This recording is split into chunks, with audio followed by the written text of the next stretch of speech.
Matthieu chapitre 6 dans la Bible du Semeur. Prenez garde de ne pas accomplir devant les hommes, pour vous faire remarquer par eux, ce que vous faites pour obéir à Dieu. Sinon vous n'aurez pas de récompense de votre Père céleste. Si donc tu donnes quelque chose aux pauvres, ne le claironne pas partout.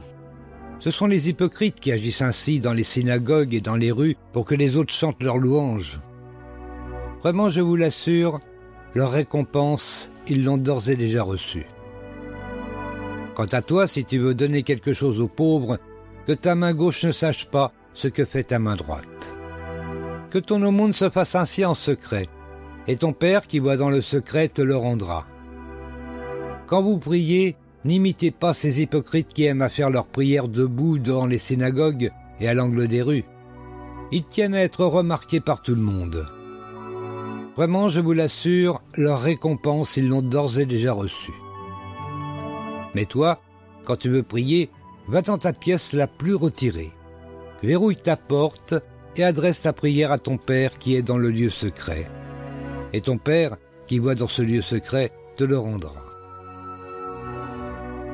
Dans vos prières, ne rabâchez pas des tas de paroles à la manière des païens. Ils s'imaginent qu'à force de paroles, Dieu les entendra. Ne les imitez pas, car votre Père sait ce qu'il vous faut avant que vous le lui demandiez. Priez donc ainsi. Notre Père, toi qui es dans les cieux, que tu sois reconnu pour Dieu. Que ton règne vienne, que ta volonté soit faite, et tout cela sur la terre comme au ciel. Donne-nous aujourd'hui le pain dont nous avons besoin. Pardonne-nous nos torts envers toi, comme nous pardonnons nous-mêmes les torts des autres envers nous. Garde-nous de céder à la tentation et surtout délivre-nous du diable. Car à toi appartiennent le règne, la puissance et la gloire à jamais. En effet, si vous pardonnez aux autres leurs fautes, votre Père céleste vous pardonnera aussi. Et si vous ne pardonnez pas aux hommes, votre Père ne vous pardonnera pas non plus vos fautes. Lorsque vous jeûnez, n'ayez pas comme les hypocrites une mine triste, pour bien montrer à tout le monde qu'ils jeûnent. Ils prennent des visages défaits. Vraiment, je vous l'assure, leur récompense, ils l'ont d'ores et déjà reçue.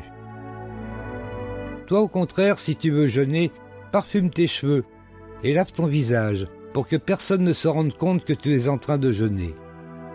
Que ce soit un secret entre toi et ton Père qui est dans le lieu secret. Alors ton Père qui voit ce qui se fait en secret te le rendra. Ne vous amassez pas des richesses sur la terre où elles sont à la merci de la rouille, des mythes qui rongent ou des cambrioleurs qui percent les murs pour voler. Amassez-vous plutôt des trésors dans le ciel, où il n'y a ni rouille, ni mythes qui rongent, ni cambrioleurs qui percent les murs pour voler. Car là où est ton trésor, là sera aussi ton cœur. Les yeux sont comme une lampe pour le corps. Si donc tes yeux sont en bon état, ton corps entier jouira de la lumière. Et si tes yeux sont malades, tout ton corps sera plongé dans l'obscurité. Si donc la lumière qui est en toi est obscurcie, dans quelles ténèbres profondes te trouveras-tu?